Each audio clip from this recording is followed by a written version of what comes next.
ಸಮಸ್ತ ಶುದ್ಧ ಬ್ರಹ್ಮ ಸ್ವರೂಪರಲ್ಲಿ ಅನಂತ ಅನಂತ ಪ್ರಣಾಮಗಳು.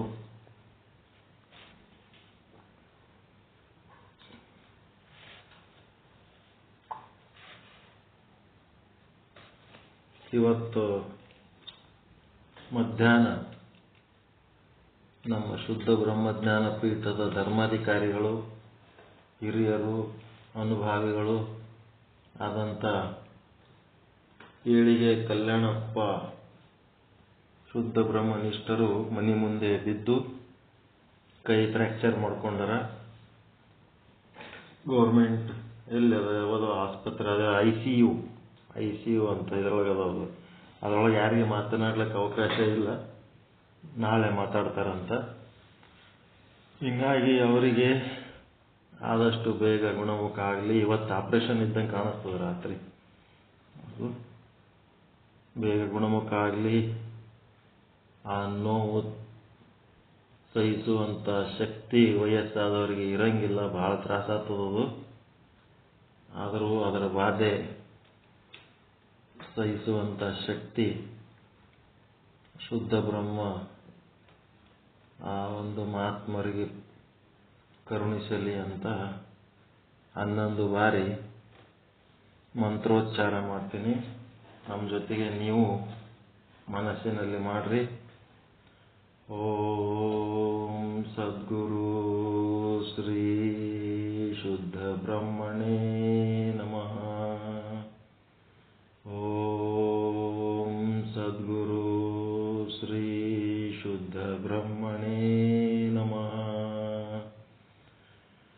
ಓಂ ಸದ್ಗುರು ಶ್ರೀ ಶುದ್ಧ ಬ್ರಹ್ಮಣೇ ನಮಃ.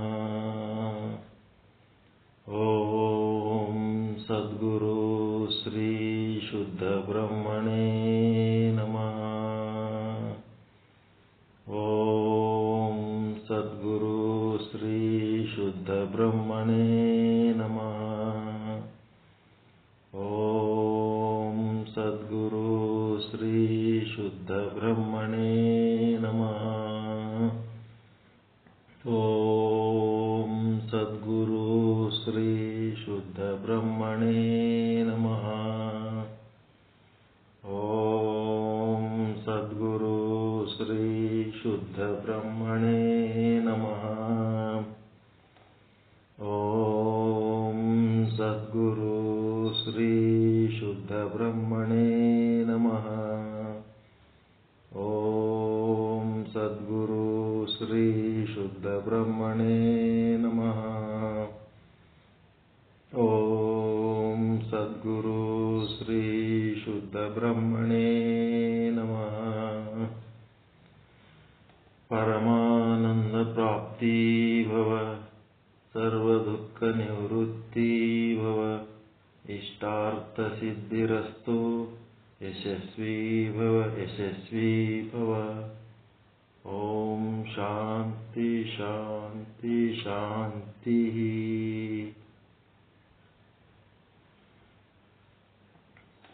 ಯಾರಿಗೆ ಅನುಕೂಲ ಅದ ಅಲ್ಲಿ, ಯಾರ ಸಮೀಪದಿರಿ ಅವರು ಫೋನ್ ಮಾಡಿ ಹೋಗಿ ಭೇಟಿ ಆತಿದ್ರಂದ್ರೆ ಹೋಗಿ ಭೇಟಿ ಆಗ್ರಿ.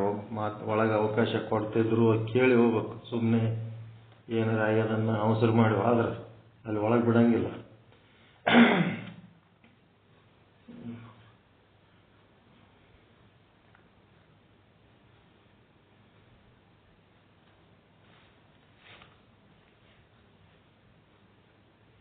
ಶ್ರೀ ವಿಚಾರ ಸಾಗರ.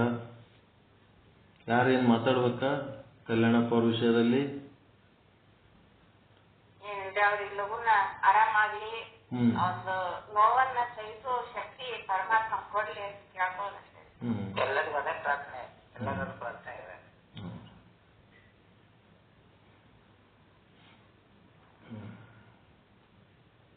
ಶ್ರೀ ವಿಚಾರ ಸಾಗರ ಸಾಧು ನಿಶ್ಚಲ್ ದಾಸ್ಜಿಯವರ ಕೃತಿ. 4ನೇ ತರಂಗ.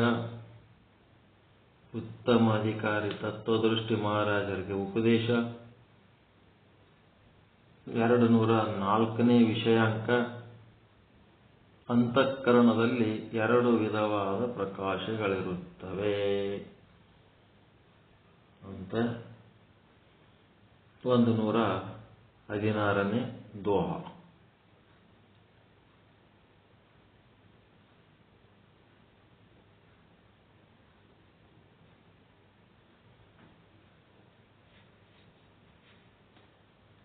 ವ್ಯಾಪಕ ಚೇತನದ ಪ್ರಕಾಶ ಅಂದ್ರೆ ಅಂತಃಕರಣ ಅಂದ್ರೆ ಗೊತ್ತದ ನಿಮ್ಗೆ. 3.5 ಮೊಳ ಸ್ಥೂಲ ಶರೀರದೊಳಗ 3.5 ಮೊಳ ಸೂಕ್ಷ್ಮ ಶರೀರ ಏನದ ಅದೇ ಅಂತಃಕರಣ. ಅದು 5 ರೀತಿಯಿಂದ ಕೆಲಸ ಮಾಡ್ತದ. ಆಸಕ್ತಿ ವಹಿಸ್ತದ, ಸಂಕಲ್ಪ ವಿಕಲ್ಪ ಮಾಡ್ತದ. ಆಸಕ್ತಿ ವಹಿಸಿದ್ದಕ್ಕೆ ಜ್ಞಾತ್ರ ಅಂತಾರದಕ್ಕೆ. ಜ್ಞಾತೃ, ಜ್ಞೇಯ, ಜ್ಞಾನ ಅಂತಿರಲ್ಲ, ಅದೇ ಜ್ಞಾತೃ ಅಂದ್ರೆ ಆಸಕ್ತಿ. ನೆಕ್ಸ್ಟ್ ಸಂಕಲ್ಪ ವಿಕಲ್ಪ ಮಾಡೋದಕ್ಕೆ ಮನಸ್ಸು ಅಂತರ, ನಿರ್ಧಾರ. ಆ ಒಂದು ವಿಚಾರದಲ್ಲಿ ಮುಳುಗಿರುವಾಗ ಅಲ್ಲಿ ಒಂದು ನಿರ್ಧಾರ ಅನ್ನೋದು ತಗೋಬೇಕಾಗ್ತದೆ. ಅದಕ್ಕೆ ಬುದ್ಧಿ ಅಂತಾರೆ. ಆ ಬುದ್ಧಿಗೆ ಆಧಾರವಾಗಿರೋದೇ ಚಿತ್ತ. ತನ್ನ ಮೊದಲಿನ ಅನುಭವಗಳನ್ನು ಬುದ್ಧಿ ಒಳಗೆ ಸಂಗ್ರಹ ಇಟ್ಟುಕೊಂಡು ಆ ಅನುಭವದ ಆಧಾರದ ಮೇಲೆ ಬುದ್ಧಿ ಏನು ಮಾಡ್ತದೆ, ಚಿತ್ತದೊಳಗಿನ ಅನುಭವಗಳ ಆಧಾರದ ಮೇಲೆ ಬುದ್ಧಿ ತನ್ನ ನಿರ್ಣಯವನ್ನು ತಗೋತದ. ತಾನೇನು ನಿರ್ಣಯ ತಗೋತದ ಆ ತಗೊಂಡ ನಿರ್ಣಯಕ್ಕೆ ತಕ್ಕಂತೆ ಅದು ನಾ ಮಾಡಿದ್ದು ಸರಿ ಅಂತೇಳಿ ಅಭಿಮಾನ ಪಡ್ತದ. ಈ ರೀತಿಯಾಗಿ ಅಭಿಮಾನ ಪಡುವಂಥ ಅಹಂಕಾರ ಏನದಲ್ಲ, ಈ ಅಹಂಕಾರ ನಾನೇ ಮಾಡಿದೆ ಅಂತ, ನಾನು ಮಾಡಿದ್ದು ಸರಿ ಅಂತ, ಮತ್ತೆ ಈ ದೇಹ ನಾನು ನನ್ನದು ಅನ್ನೋಂಥದ್ದು, ಈ ಸಂಸಾರ ಎಲ್ಲ ನಾನು ನನ್ನದು ಅನ್ನೋಂಥದ್ದು, ಈ ರೀತಿ ಅದು ಅಂತಃಕರಣದೊಳಗೆ ಇವೆಲ್ಲ ಭಾವನೆಗಳದಾವ. ಈ ಭಾವನೆಗಳು ಏನಾಗಬೇಕು, ಈ ಅಹಂಕಾರ ಇದರ ಬೆನ್ನತ್ತಿ ಹೋದಾಗ ಈ ಜಗತ್ತಿನೊಳಗ ಏನಾಗ್ಲಿಕ್ಕೆ ಸಾಧ್ಯ ಅದ ಅಂತಂದ್ರೆ ದೊಡ್ಡ ವ್ಯಕ್ತಿ ಆಗ್ಲಿಕ್ಕೆ ಸಾಧ್ಯ ಅದ. ದೊಡ್ಡ ವ್ಯಕ್ತಿ ಆಗ್ಲಿಕ್ಕೆ ಸಾಧ್ಯ ಅದ. ಜನಪ್ರಿಯ ವ್ಯಕ್ತಿ ಆಗ್ಲಿಕ್ಕೆ ಸಾಧ್ಯ ಅದ. ಜನಪ್ರಿಯ ಆಗಿ ಇಡೀ ವಿಶ್ವಕ್ಕೆ ಗುರು ಆಗಂತ ಒಂದು ಶಕ್ತಿ ಮಾಡ್ಕೊಳಕ್ನು ಈ ಅಹಂಕಾರದ ಬೆನ್ನತ್ತಿ ಹೋಗಿ ಮಾಡ್ಲಿಕ್ಕೆ ಸಾಧ್ಯ ಅದ. ಆದರೆ ಸಣ್ಣವಾಗ್ಲಕ್ಕ ಬರಂಗಿಲ್ಲ ಈ ಅಹಂಕಾರದ ಬೆನ್ನತ್ತಿ ಹೋಗೋದ್ಬಿಟ್ಟು. ಆ ಅಹಂಕಾರವನ್ನು ಬಿಸಾಕಿ ನಾವೇನಾಗಬೇಕು, ಸೋಹಂ ಅಂತಂದ್ರೆ ನಾ ಏನದೀನಿ ಅಂತ ತಿಳ್ಕೊಂಡು ಮುಂದೇನಾಗಬೇಕು, ದಾಸ ಅಹಂ ಅಂತಂದ್ರೆ ಸಣ್ಣವಾಗಬೇಕು, ಕಿಂಕರನಾಗಬೇಕು. ಅದು ಬರಲ್ಲ, ಅದು ಸಮಸ್ಯೆ. ದೊಡ್ಡ ಮಾಲಕ್ಕೆ ಬರ್ತದ. ಅಹಂಕಾರ ಹೆಂಗೆ ಬಳಸ್ತೀರಿ, ಹೆಂಗೆ ತಲೆ ಓಡಿಸ್ತೀರಿ, ಹಂಗಂಗೆ ಮ್ಯಾಲೆ ಓದ್ತೀರಿ. ಆದ್ರೆ ಸಣ್ಣವಾಗ್ಲಿಕ್ಕೆ ಬರಂಗಿಲ್ಲ. ಸಣ್ಣವಾಗಬೇಕಾದ್ರೆ ಅರಿವು, ಆಚಾರ ಇವೆರಡನ್ನ ಮೇಳೈಸ್ಕೋಬೇಕು.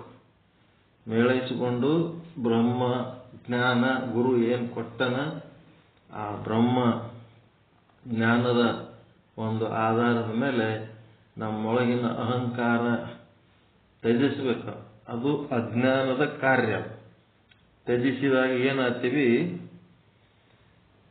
ಎಷ್ಟು ದೊಡ್ಡ ಒಂದು ದೇಶದ ಪ್ರಧಾನಮಂತ್ರಿಯಾಗಿ ಲಕ್ಷದ ಮೇಲೆ 96,000 ಜಂಗಮರಿಗೆ ಪ್ರತಿನಿತ್ಯ ಪ್ರಸಾದ ವಿನಿಯೋಗದ ಕಾರ್ಯದ ಜವಾಬ್ದಾರಿ, 770 ಶರಣರನ್ನ ಮೇಳೈಸಿಕೊಂಡು ಕುಂತು ಅತ್ಯಂತ ಶ್ರೇಷ್ಠ ಮಟ್ಟದ ತತ್ವಜ್ಞಾನ ಚಿಂತನ, ಎಷ್ಟು ಹೊಗಳಿದರೂ ಕಡಿಮೆ ಅಂತ ಒಂದು ಬಸವಣ್ಣ ತನ್ನ ವಚನದಾಗ ಏನಂತನ, ಎನಗಿಂತ ಕಿರಿಯರಿಲ್ಲ ಅಂತ. ಎನಗಿಂತ ಕಿರಿಯರಿಲ್ಲ ಅಂತೇಳಿ ಸೇವೆ ದಾಸೋಹ ಮಾಡೋದೇ ಒಂದು ದೊಡ್ಡ ಕೆಲಸ. ಸೇವಕರಿಗಿಂತ ಸೇವಕ, ಸೇವಕರಿಗಿಂತ ಸೇವಕ. ನಿಮ್ಮ ಮನೆಯ ಸೇವಕರ ಸೇವಕರ ಸೇವಕರ ಮಗನಾನಾತೀನಿ ಅಂತನೋ ಅಂತ ಸೇವಕ ನಾನಂತನೋ. ಅಂದ್ರೆ ಇದು ಆಗ್ಲಿಕ್ಕೆ ಬರಂಗಿಲ್ಲ. ಶರಣರ ವಿಶೇಷತೆ ಅಂದ್ರೆ ಇದೇ ನೋಡ್ರಿ, ಸಣ್ಣವಾಗಬೇಕು. ಸಣ್ಣವಾಗಿ ಎಲ್ಲರನ್ನ ದೊಡ್ಡವರನ್ನಾಗಿ ನೋಡಿ ಅವ್ರಿಗೇನು ಮಾಡಬೇಕು? ಗೌರವಿಸಬೇಕು. ಅವರ ಅವಶ್ಯಕತೆಗೆ ತಕ್ಕಂತೆ ಸೇವೆ ಮಾಡಬೇಕು, ಪರೋಪಕಾರ ಮಾಡಬೇಕು. ಇಂಥ ಒಂದು ದೃಷ್ಟಿಕೋನ ಬೆಳೆಸ್ಕೋಬೇಕಾದ್ರೆ ಅದು ಶರಣ ಮಾರ್ಗದಾಗ ಮಾತ್ರ ಸಾಧ್ಯ ಅದ. ಶರ ಅಂದ್ರೆ ಬಾಣ, ಬಾಣ ಅಂದ್ರೆ ಅಹಂಕಾರ, ನ ಅಂದ್ರೆ ಇಲ್ಲ, ಅಹಂಕಾರ ಇಲ್ಲದವರು. ಹೌದಲ್ರಿ? ಶರಣ ಅಂತಂದ್ರೆ ನಿರಹಂಕಾರಿಗಳು, ಮಮಕಾರ ಇಲ್ಲದಂತ ನಿರ್ಮಮಕಾರಿಗಳು. ಹೊನ್ನಿನೊಳಗೊಂದೊರೆಯ, ವಸ್ತ್ರದೊಳಗೊಂದೆಳೆಯ, ಅನ್ನದೊಳಗೊಂದು ಅಗುಳ, ಇಂದಿಂಗೆ ನಾಳಿಂಗೆ ಬೇಕೆಂದು ಕುದಿದೇನಾದಡೆ ನಿಮ್ಮಾಣೆ ನಿಮ್ಮ ಪ್ರಮತರಾಣಿ ಕೂಡಲ ಸಂಗಮದ. ಮಮಕಾರ ಅನ್ನೋದು ಇಲ್ಲೇ ಇಲ್ಲ ಅಲ್ಲಿ, ಅಹಂಕಾರ ಅನ್ನೋದು ಇಲ್ಲೇ ಇಲ್ಲ. ಅದಕ್ಕೆ ಶರಣರು ಅಂತಾರೆ.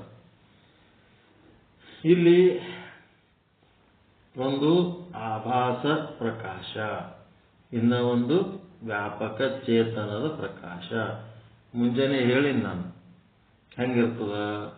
ವ್ಯಾಪಕ ಚೇತನದ ಪ್ರಕಾಶ ಅಂದ್ರೆ ಸೂರ್ಯನ ಪ್ರಕಾಶ ಹೆಂಗೆಲ್ಲ ಕಡೆ ಇರ್ತದ ಹಂಗ. ಆ ಸೂರ್ಯ ಬಿಂಬ, ಆ ಸೂರ್ಯನಿಗೆ ಎದುರಾಗಿ ಒಂದು ಕನ್ನಡಿ ಹಿಡಿದ್ರಿ ಅಂತಂದ್ರ ಆ ಸೂರ್ಯನ ಕಿರಣಗಳು ಕನ್ನಡಿ ಒಳಗೆ ಪ್ರತಿಫಲಿಸಿ ಅವು ಏನ್ ಮಾಡ್ತಾವ, ನಿಮ್ಮ ಮನಿ ಒಳಗ ಗೋಡೆ ಮೇಲೆ ಗುಂಡನ್ನೊಂದು ಬೆಳಕು ಹಾಕ್ತಾವ. ಅಲ್ಲಿ ಮನಿ ಒಳಗೆ ಎರಡು ಪ್ರಕಾಶ ಅದು ಇಲ್ಲ, ಒಂದು ಸೂರ್ಯನ ಪ್ರಕಾಶ ಬಿಂಬ ಪ್ರಕಾಶ, ಇನ್ನ ಒಂದು ಪ್ರತಿಬಿಂಬ ಪ್ರಕಾಶ. ಅದೇ ರೀತಿ ಇಲ್ಲಿ ಕೂಟಸ್ಥನ ಪ್ರಕಾಶ ಮತ್ತೆ ಅಂತಃಕರಣ ಎನ್ನ ಕನ್ನಡಿಯಲ್ಲಿ ಆ ಕೂಟಸ್ಥನ ಪ್ರತಿಬಿಂಬ ಪ್ರಕಾಶ. ಗುರು ಮತ್ತು ಶಾಸ್ತ್ರಗಳು ಹೇಳುವ ವಾಕ್ಯಗಳು ಬಿಂಬ ಸ್ವರೂಪ, ಅದನ್ನು ಗ್ರಹಣ ಮಾಡೋದು ಪ್ರತಿಬಿಂಬ ಸ್ವರೂಪ. ಆ ಕರಡಿ ಬದಲಿ ಪಾಟಿ ಹಿಡಿದ್ರಿ ಅಂತಂದ್ರ ಅದು ಬರೀ ಬಿಂಬದ, ಅದು ವ್ಯಾಪಕ ಚೇತನದ ಪ್ರಕಾಶ ಇರ್ತದ, ಮತ್ತೊಂದು ಕನ್ನಡಿ ಇರ್ತದ ಅಷ್ಟೇ. ಕನ್ನಡಿ ಅಲ್ಲ, ಪಾಟಿ. ಪ್ರತಿಬಿಂಬ ಇರಂಗಿಲ್ಲ, ಪಾಟಿ ಇರ್ತದ ಅಷ್ಟೇ. ಪಾಟಿ ಒಳಗೆ ಪ್ರತಿಬಿಂಬ ಮೂಡಂಗಿಲ್ಲ, ಯಾಕಂದ್ರೆ ಅದು ಸ್ವಚ್ಛ ಇಲ್ಲ. ಅದಕ್ಕೆ ಅವಚ್ಛೇದವಾದದ ರೀತಿಯಿಂದ ಘಟ ಅವಚ್ಛಿನ್ನ ಚೇತನದ ಕೇವಲ ಒಂದೇ ರೀತಿಯ ಪ್ರಕಾಶವಿದೆ. ಅವಚ್ಛೇದವಾದದ ರೀತಿಯಲ್ಲಿ ಕೇವಲ ಕೂಟಸ್ಥನ ಪ್ರಕಾಶ ಅಷ್ಟೇ ಅದ. ಅಲ್ಲಿ ಪ್ರತಿಬಿಂಬ ಅನ್ನೋದು ಇಲ್ಲೇ ಇಲ್ಲ, ಅಲ್ಲಿ ಆಭಾಸ ಚೇತನ ಇಲ್ಲ. ಯಾಕಪ್ಪ ಅಂದ್ರೆ ಮಲಿನ ವಸ್ತುಗಳಿದ್ದ ಕಾರಣ ಪ್ರತಿಬಿಂಬ ಇಲ್ಲ. ಜಗತ್ತಿನಾಗ ಎರಡು ರೀತಿ ವಸ್ತುಗಳದಾವ, ಕೆಲವೊಂದು ಸ್ವಚ್ಛ ಅದಾವ, ಕೆಲವೊಂದು ಮಲಿನ ಅದಾವ. ಈಗ ನೋಡ್ರಿ, ಸ್ಟೇನ್ಲೆಸ್ ಸ್ಟೀಲಿಂದ ಒಂದು ಗಂಗಾಳ ಅದ, ಅದೇ ಇನ್ನ ಒಂದು ರೊಟ್ಟಿ ಮಾಡೋ ಹಂಚದ. ರೊಟ್ಟಿ ಮಾಡೋ ಹಂಚಿನಾಗ ನಿಮ್ ಮುಖ ಕಾಣ್ತದೇನು? ಕಾಣಂಗಿಲ್ಲ. ಸ್ಟೇನ್ಲೆಸ್ ಸ್ಟೀಲಿನ ಗಂಗಾಳ ಸ್ವಚ್ಛ ತೊಳೆದ್ರಿ ಅಂತಂದ್ರೆ ಅದ್ರಾಗ ತಳ ಹೊಳಿತದ. ಅದನ್ನು ಕಬ್ಬಿಣನೇ, ಇದನ್ನು ಕಬ್ಬಿಣನೇ. ಈ ಕಬ್ಬಿಣ ಏನದ ಸ್ವಚ್ಛ ಕಬ್ಬಿಣ ಅದ, ಆ ಕಬ್ಬಿಣ ಏನದ ಮಲಿನ ಕಬ್ಬಿಣ. ಹೀಗಾಗಿ ಆ ಮಲಿನ ಕಬ್ಬಿಣ ಇದ್ದಲ್ಲಿ ಏನದ ಕೇವಲ ಬಿಂಬ ಆದ ಒಂದು ಹಂಚ ಅದ ಅಷ್ಟೇ, ಅಲ್ಲಿ ಪ್ರತಿಬಿಂಬ ಇಲ್ಲ. ಅದು ಎಂತದಕ್ಕಂತದಕ್ಕೆ ಅವಚ್ಛೇದವಾದದ ಪ್ರಕಾರ. ಇನ್ನು ಈ ಕಡೆ ಗಂಗಾಳನಾಗ ನಿಮ್ ತಾವಂಡಿ ಊಟ ಮಾಡೋದಲ್ಲ, ಅದ್ರಾಗ ನಿಮ್ ಮುಖ ಕಾಣಿಸ್ತದಲ್ಲ, ಮತ್ತಿಲ್ಲೇನದ ಬಿಂಬ ಅದ, ಮತ್ತೆ ಕನ್ನಡಿ ಅದ, ಮತ್ತೆ ಪ್ರತಿಬಿಂಬ, ಮೂರದ. ಅದಕ್ಕೆ ಇಲ್ಲಿ ಆಭಾಸವಾದದಲ್ಲಿ ಎರಡು ವಿಧಗಳ ಪ್ರಕಾಶಗಳಿದ್ದಾವೆ. ಒಂದು ವ್ಯಾಪಕ ಚೇತನ ಪ್ರಕಾಶ, ಇನ್ನ ಒಂದು ಆಭಾಸ ಪ್ರಕಾಶ. ಈಗ ಯಾಕೆ ಇದು ಬಂತಪ್ಪ, ಆಭಾಸ ಯಾಕೆ ಅಲ್ಲಿ ಉಂಟಾಗ್ಲಕತ್ತ ಅಂದ್ರ ನಿರ್ಮಲ ಇರುವ ಕಾರಣ, ವಸ್ತುಗಳು ನಿರ್ಮಲವಾಗಿರುವ ಕಾರಣ. ಹೌದಾ? ಪ್ರತಿಬಿಂಬ ಯಾಕೆ ಉಂಟಾಗ್ತದ? ನಿರ್ಮಲ ಇದ್ದದಕ್ಕಷ್ಟೇ. ಪ್ರತಿಬಿಂಬ ಯಾಕೆ ಉಂಟಾಗಿಲ್ಲ? ಮಲಿನ ಇದ್ದದಕ್ಕೆ. ಇಷ್ಟು ತಿಳ್ಕೊಂಡ್ಮೇಲೆ ವ್ಯಾಪಕ ಚೇತನ ಅಣು, ರೇಣು, ತೃಣ, ಕಾಷ್ಟ, ಸಚರ, ಅಚರ, ಭರಿತವಾಗಿದೆ. ಓತ ಪ್ರೋತ ಅಂತೇನಂತೀವಲ್ಲ, ಒಳಗು ಹೊರಗು, ಆ ರೀತಿ ತುಂಬಿದ್ದಕ್ಕೆ ವಿಭು ಅಂತೀವಿ. ನಮ್ಮ ವಿಚಾರ ಸಾಗರದೊಳಗ ಜೋ ಸುಖ ನಿತ್ಯ ಪ್ರಕಾಶ ವಿಭು ಅಂತೇನಂತೀವಲ್ಲ, ಆ ವಿಭು.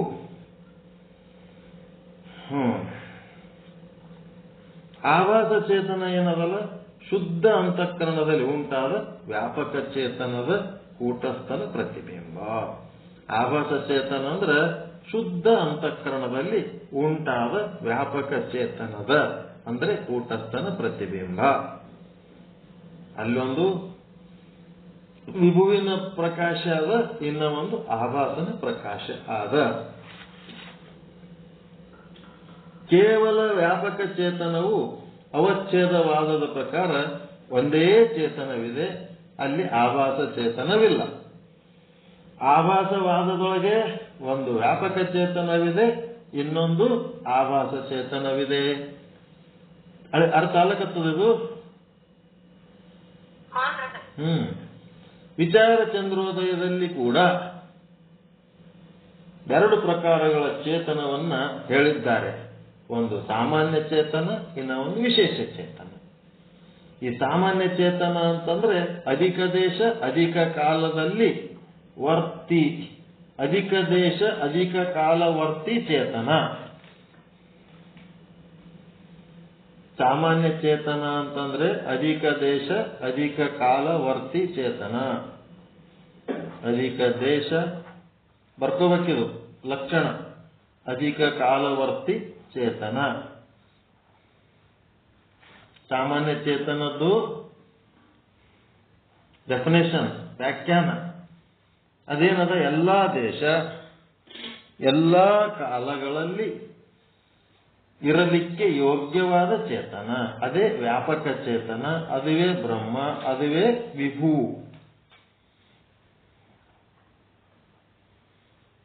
ನೆಕ್ಸ್ಟ್ ವಿಶೇಷ ಚೇತನ. ಇದೇನದ, ಅದು ಅಧಿಕ ದೇಶ ಅಧಿಕ ಕಾಲದಲ್ಲಿದ್ರೆ ಇದು ಎಲ್ಲಿರ್ತದೆ? ಇದು ವಿಶೇಷ ಚೇತನ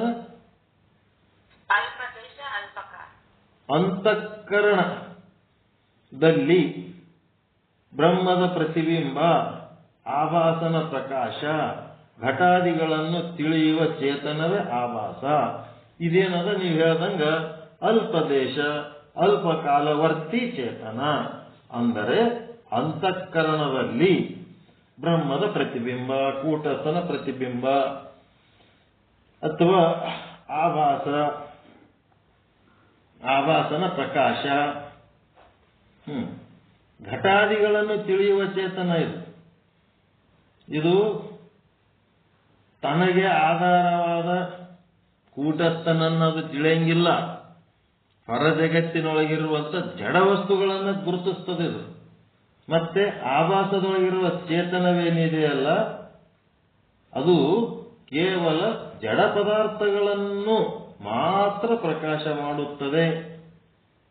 ಕೂಟಸ್ಥ ಚೇತನವನ್ನು ಪ್ರಕಾಶ ಮಾಡುವ ಸಾಮರ್ಥ್ಯ ಅದಕ್ಕಿಲ್ಲ. ಗೊತ್ತದಿದೆಯಲ್ಲ ನಿಮಗೇನು ಗೊತ್ತಿಲ್ಲ. ಆದ್ದರಿಂದ ವಿಶೇಷ ಚೇತನವು ಏನದ, ಅಲ್ಪ ಕಾಲ ಅಲ್ಪ ದೇಶದಲ್ಲಿ ಇರುವ ಚೇತನ. ಏನ್ ಬರ್ತ ನೋಡ್ರಿ, ಅಧಿಕ ಕಾಲವರ್ತಿ ಚೇತನ ಅಂದ್ರೆ ಸಾಮಾನ್ಯ ಚೇತನ. ಈಗ ವಿಶೇಷ ಚೇತನಕ್ಕೆ ಏನ್ ಮಾಡಿದ್ರಿ, ಅಲ್ಪ ಕಾಲ ಅಲ್ಪ ದೇಶವರ್ತಿ ಚೇತನ. ಎರಡು ಲಕ್ಷಣಗಳು ಬರ್ಕೊಂಡ್ರಿ.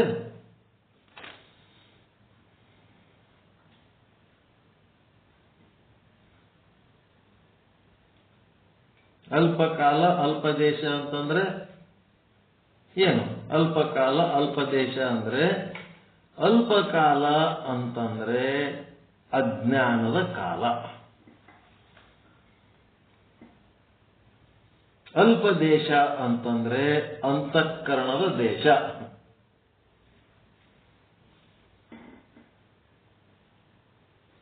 ತಿಳಿದ್ರಾ? ಅಲ್ಪದೇಶ ಅಲ್ಪಕಾಲ ಅಂದ್ರ ಅಜ್ಞಾನದ ಕಾಲ. ಅಂತಃಕರಣದೊಳಗಿದ್ದಾಗ ಅದು ಅಜ್ಞಾನಿಯಾಗೆ ವರ್ತುತ್ತ.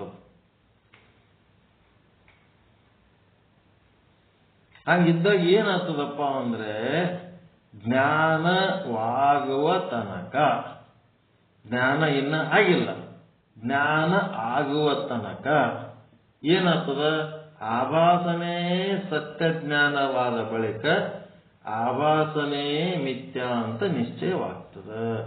ಏನಿದು, ಜ್ಞಾನವಾಗುವ ತನಕ ಆಭಾಸನೆ ಸತ್ಯ.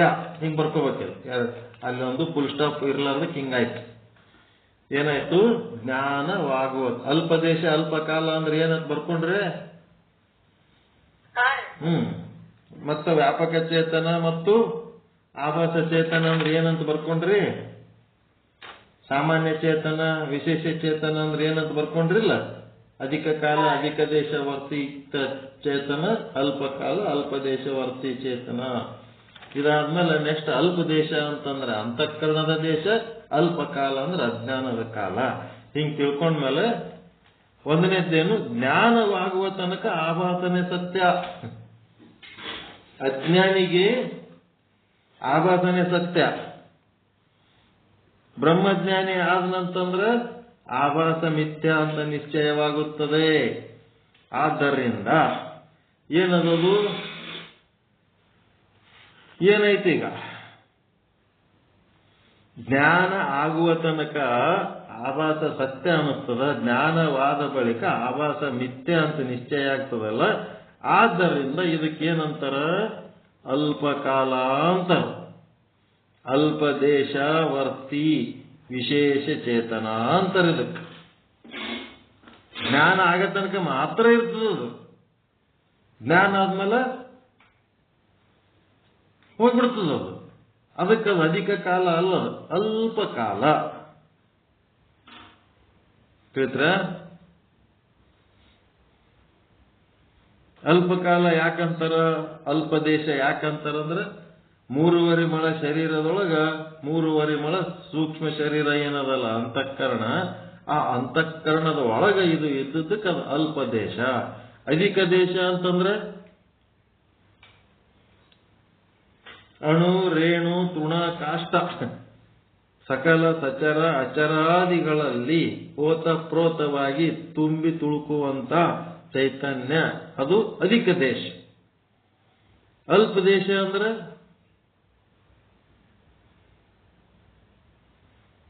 ಅಂತಃಕರಣದೊಳಗಿರೋದು.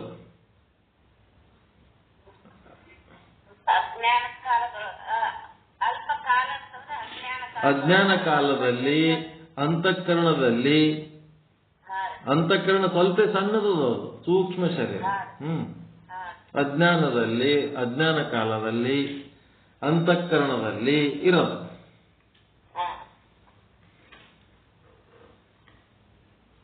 ಮತ್ತೆ ಅಧಿಕ ಕಾಲ ಅಧಿಕ ದೇಶ ವರ್ತಿತ್ವಂ ಸಾಮಾನ್ಯ ಚೈತನ್ಯಂ, ಇದು ಬ್ರಹ್ಮ. ಅಲ್ಪ ಕಾಲ ಅಲ್ಪ ದೇಶ ವರ್ತಿತ್ವಂ ವಿಶೇಷ ಚೈತನ್ಯಂ, ಇದಕ್ಕೇನಂತೀವಿ, ಜೀವ ಅಂತೀವಿ ಅಂತ ಇಲ್ಲಿ ತನ ಬರ್ತೀವಿ. ಟೈಮ್ ಆಗ್ಯದ, ಚಲ್ದೋಲಕತ್ತೀವಿ. ಇನ್ನು ಮುಂದೆ ವರ ಸಚ್ಚಿದಾನಂದ ಅಂತ ಒಂದು ಶಬ್ದ. ವರ ಸಚ್ಚಿದಾನಂದ ಅನುಭವ ಸಾರದಲ್ಲಿ ಶ್ರೀಮನ್ ನಿಜಗುಣ ಶಿವಯೋಗಿಗಳು ವೇದಾಂತ ರತ್ನಾಕರದ 207ನೇ ಪುಟದಲ್ಲಿ ಈ ವರ ಸಚ್ಚಿದಾನಂದ ಪರಿಪೂರ್ಣ, ವರ ಸಚ್ಚಿದಾನಂದ ಪರಿಪೂರ್ಣ, ನಿತ್ಯ, ನಿಜ, ನಿರತಿಶಯ, ನಿರ್ವಿಕಲ್ಪ, ನಿರುಪಾದಿಯಾಗಿ ಪುದೊಂದು ಪರಬ್ರಹ್ಮ. ಎಷ್ಟದ ನೋಡ್ರಿ. ವರ ಸಚ್ಚಿದಾನಂದ ಪರಿಪೂರ್ಣ, ನಿತ್ಯ, ನಿಜ, ನಿರತಿಶಯ, ನಿರ್ವಿಕಲ್ಪ, ನಿರುಪಾದಿಯಾಗಿಪ್ಪುದೊಂದು ಪರಬ್ರಹ್ಮ. ವರ ಸಚ್ಚಿದಾನಂದ ಅಂದ್ರೆ ಶ್ರೇಷ್ಠವಾದ ಸಚ್ಚಿದಾನಂದ. ಹಾಗಾದರೆ ಸಚ್ಚಿದಾನಂದ ಎರಡದವೇನು? ಒಂದು ಶ್ರೇಷ್ಠ, ಇನ್ನ ಒಂದು ಕನಿಷ್ಠ ಅಂತ ಅದವೇನು? ಒಂದು ಶ್ರೇಷ್ಠ ಸಚ್ಚಿದಾನಂದ, ಇನ್ನ ಒಂದು ಕನಿಷ್ಠ ಸಚ್ಚಿದಾನಂದ ಅಂತೇನು? ಹೌದು ಅಲ್ಲ ಏನ್ ಹೇಳ್ತೀರಿ? ಅಲ್ಲ.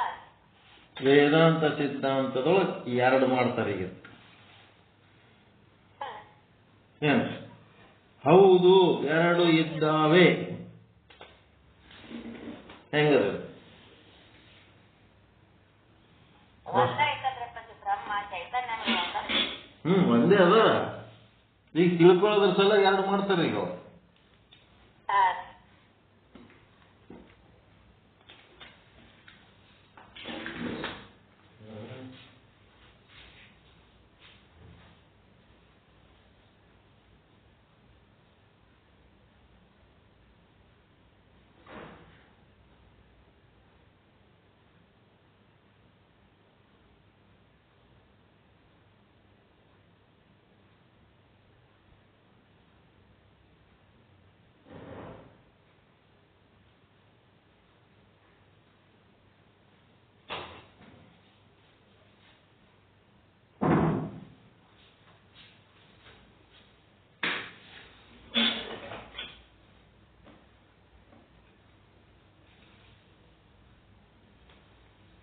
ಒಂದೆಂಬೆನೆ ಎರಡಾಗಿದೆ, ಎರಡೆಂಬೆನೆ ಒಂದಾಗಿದೆ.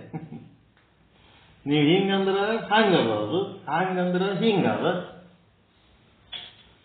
ಒಂದು ಎರಡೆಂಬ ಸಂದೇಹ ಇದೇನು?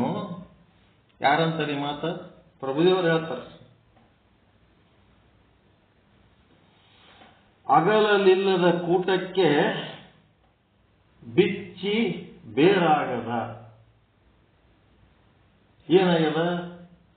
ಈ ಉಪದೇಶ ಗುರು ಶಿಷ್ಯರೆಂಬ ಭಾವಕ್ಕೆ ಭೇದ ಉಂಟೆ ಗುಹೇಶ್ವರ?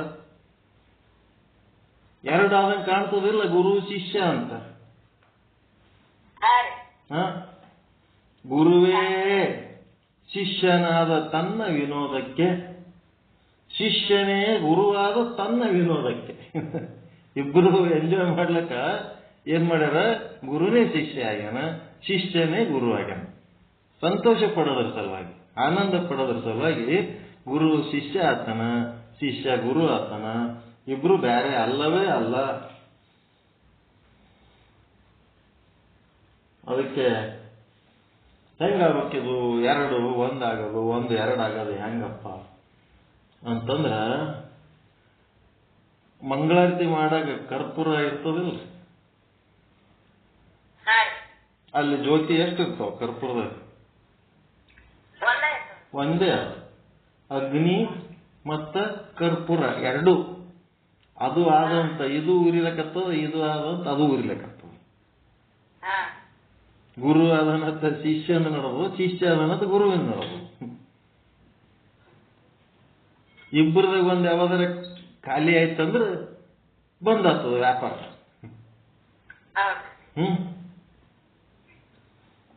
ಜ್ಯೋತಿ ಒಳಗಿರ್ಪ ಕರ್ಪೂರದಂತೆ ಎರಡಾಗ್ಯದ. ಅಪ್ಪುವಿನೊಳಗ ಅಡಗಿಪ್ಪ ಉಪ್ಪಿನಂತೆ ಉಪ್ಪದ ನೀರದ.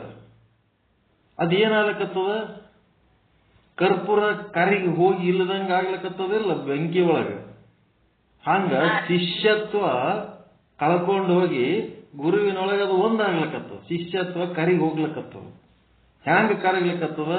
ನೀರಾಗ ಉಪ್ಪು ಕರಗದಂಗ ಕರಗ್ಲಕತ್ತದ. ನೀರಾಗ ಉಪ್ಪು ಕರಗಿ ಏನಾಗ್ಲಕತ್ತದ? ಉಪ್ಪುನು ನೀರಿಂದೇ ಆಕಾರ ತಗೊಳಕತ್ತದ. ಎರಡು ಚೇತನ ಅದಾವೇನಂತಂದ್ರ ಎಷ್ಟು ಚಂದವ ಇವೆಲ್ಲ ವಿಚಾರಗಳು ಗೊತ್ತಾ? ದೃಷ್ಟಾಂತಗಳು. ಶ್ರೀ ಗುರುವಿನೊಳಗಿಪ್ಪ ಶಿಷ್ಯಂಗೆ, ಗುರುವಿನೊಳಗೊಬ್ಬ ಶಿಷ್ಯನ ಬೇರೆ ಬೇರೆ ಕ್ರಿಯಾವರ್ತನೆಯುಂಟೆ ಗುಹೇಶ್ವರ. ನೀವೇನಾರ ಬೇರೆ ಏನಾರ ಕೇಳ್ಬೇಕಲ್ಲಕತ್ತೀರ, ನಾವು ಬೇರೆ ಏನಾರ ಹೇಳ್ಬೇಕಲ್ಲಕತ್ತೀವ. ಕೇಳ್ಬೇಕನ್ನ ವಿಚಾರನೂ ಅದೇ, ಹೇಳ್ಬೇಕನ್ನ ವಿಚಾರನೂ ಅದೇ. ಒಂದೇ ವಿಚಾರಕ್ಕೆ ಬೆನ್ನಚ್ಚಾರ ಇಬ್ರು. ಯಾರು? ಗುರು ಮತ್ತು ಶಿಷ್ಯ. ಇಬ್ರು ಅದೇ ಆಗ್ಬೇಕಂತ ಹೊಂಟಾರ. ಹೆಂಗದ? ಒಂದಂತೀರ, ಎರಡಂತೀರ. ಗುರು ಶಿಷ್ಯ ಎರಡಂತೀರ, ಗುರು ಶಿಷ್ಯ ಒಂದೇ ಅಂತೀರ. ನೋಡ್ರಿ ಹೆಂಗದ.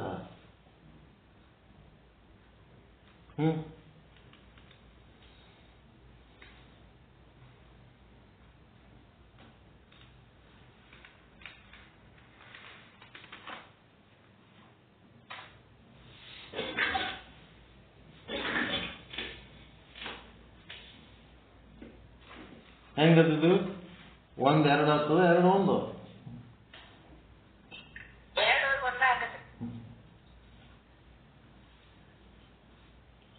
ಮತ್ತೆ 1 2 ಆಗಿಲ್ಲ. ಗುರು ಶಿಷ್ಯ ಇಬ್ರು ಇರ್ತಾರೆ, ಆಮೇಲೆ ಶಿಷ್ಯನ ಗುರು ಆಗ್ಬಿಡ್ತಾನೆ.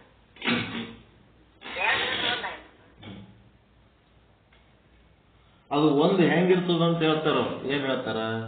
ಕಾಯದಲ್ಲಾದ ಮೂರ್ತಿ ಅಲ್ಲ, ಶರೀರದೊಳಗೆ ಮಾಡಿಕೊಂಡಂತ ಮೂರ್ತಿ ಅಲ್ಲ, ಪ್ರಾಣದಲ್ಲಾದ ಮೂರ್ತಿ ಅಲ್ಲ. ಪ್ರಾಣ ಪ್ರತಿಷ್ಠಾಪನೆ ಅಂತ ಮಾಡ್ತಾರಿಲ್ಲ ಮೂರ್ತಿಗಳಿಗೆ. ಅದೇ ಮತ್ತೆ ಪುಣ್ಯದಲ್ಲಾದ ಮೂರ್ತಿ ಅಲ್ಲ, ಮುಕ್ತಿಯಲ್ಲಿ ಆದ ಮೂರ್ತಿ ಅಲ್ಲ, ಯುಗದಲ್ಲಿ ಆದ ಮೂರ್ತಿ ಅಲ್ಲ, ಜುಗದಲ್ಲಿ ಆದ ಮೂರ್ತಿ ಅಲ್ಲ. ಇವು ಯುಗ ಜುಗ ಅಂತಂದ್ರೆ ಕಾಲಾಧೀನ ಕಾಲಾತೀತ. ಯುಗದಲ್ಲಿ ಆದ ಮೂರ್ತಿ ಕಾಲಾಧೀನ, ಜುಗದಲ್ಲಿ ಅಂದ್ರೆ ಕಾಲಾತೀತ. ಪರಮಾತ್ಮ ಕಾಲಾತೀತ ಅದನ್ನಂತ ಹೇಳ್ತಿರಲ್ಲ, ದೇಶಾತೀತ ಕಾಲಾತೀತ. ನಿಮ್ ಬುದ್ಧಿಗೆ ಅಟ್ಟೆ ತಿಳಿದು ಅಷ್ಟೇ ಹೇಳ್ತೀರ, ಅದನ್ನು ಮೀರದ ನಾವು ಅಂತ. ಯುಗದಲ್ಲಾದ ಮೂರ್ತಿ ಅಲ್ಲ, ಜುಗದಲ್ಲಾದ ಮೂರ್ತಿ ಅಲ್ಲ, ಶಿವನಲ್ಲಿ ಆದ ಮೂರ್ತಿ ಅಲ್ಲ, ಶಕ್ತಿಯಲ್ಲಿ ಆದ ಮೂರ್ತಿ ಅಲ್ಲ. ಹೆಂಗ್ ಬಿಡ್ತಾನೆ ಏಟ ಕಪಾಳ ಬಿಡ್ತಾನೆ. ನಿಮ್ ಬುದ್ಧಿಗೆ ಏಟ್ ತಿಳಿದ ಅಷ್ಟೇ ಮಾತಾಡ್ತೀರಿ, ಅದನ್ನೆಲ್ಲ ಮೀರಿದವದನಪ್ಪ ಅಂತ ಹೇಳ್ತಾನ ಪ್ರಭುದೇವ. ಇದು ಎಂತ ಮೂರ್ತಿ ಎಂದು ಉಪಯೋಗಿಸಿವೆ. ನಿನಗೇನು ಬುದ್ಧಿಗೆ ಎಷ್ಟು ತಿಳಿತಾವ ಉದಾಹರಣೆಗಳು, ಅವಕ್ಕೆ ತಕ್ಕಂತೆ ಅವ ಅದನ್ನಂತ ತಿಳ್ಕೊಂಡಿದಿ. ಅದು ಹೆಂಗಾಗ್ತದ? ಅವ ಹೆಂಗದನ ಹಂಗ ನೀ ತಿಳ್ಕೊಳ್ಳೋದು ಬಿಟ್ಟು ನಿನ್ನ ಬುದ್ಧಿಗೆ ತಿಳಿದಷ್ಟೇ ನಿನ್ನ ಬುದ್ಧಿಗೆ ತಕ್ಕಂತೆ ಅವ ಅದನಂತೇಳಿ ಏನ್ ಮಾಡ್ಕೊತಿಲ್ಲ. ಇದು ಅಲ್ಲಿದು. ಇದೆಂತ ಮೂರ್ತಿ ಎಂದು ಉಪಮಿಸುವೆ. ಕಾಣಬಾರದ ಕಾಯ ನೋಡಬಾರದ ತೇಜ. ಗುರು ಅಂದ್ರೆ ಹೆಂಗದನ? ಆ ಗುರು ಕಣ್ಣಿಗೆ ಕಾಣಂಗಿಲ್ಲ. ಮತ್ತ ಆ ಗುರುವಿನ ತೇಜಸ್ ಹೆಂಗದಂದ್ರ ಅದನ್ನ ನೋಡ್ಲಿಕ್ಕೆ ಆಗಲಾರದಷ್ಟು ತೇಜಸ್. ಕೋಟಿ ಸೂರ್ಯನ ತೇಜಸ್ಸು ಎಲ್ಲದು ನಿಮ್ಮೊಳಗೆ ಕೂಟಸ್ಥ. ಉಪಮಿತ ಬಾರದ ನಿಲುವು. ಅವ ಹೆಂಗದನಂತೇಳಿ ನೀನು ಅವನಿಗೆ ಏನಾರ ಒಂದು ಹಿಂಗದನಂತ ಅನ್ಲಕ್ ಹೋಗ್ಬೇಡಪ್ಪ ನೀನು.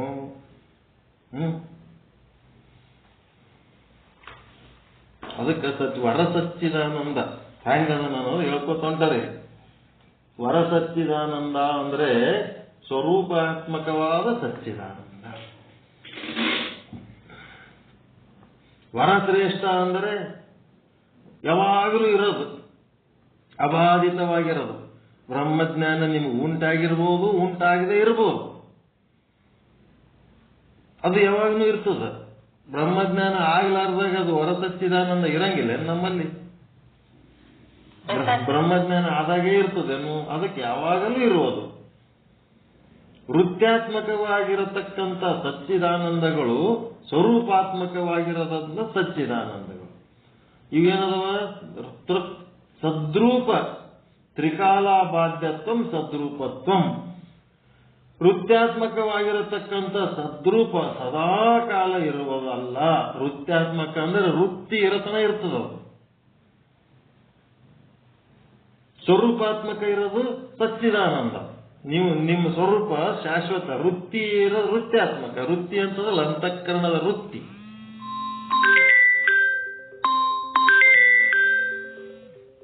ಒಂದು ಸೆಕೆಂಡ್.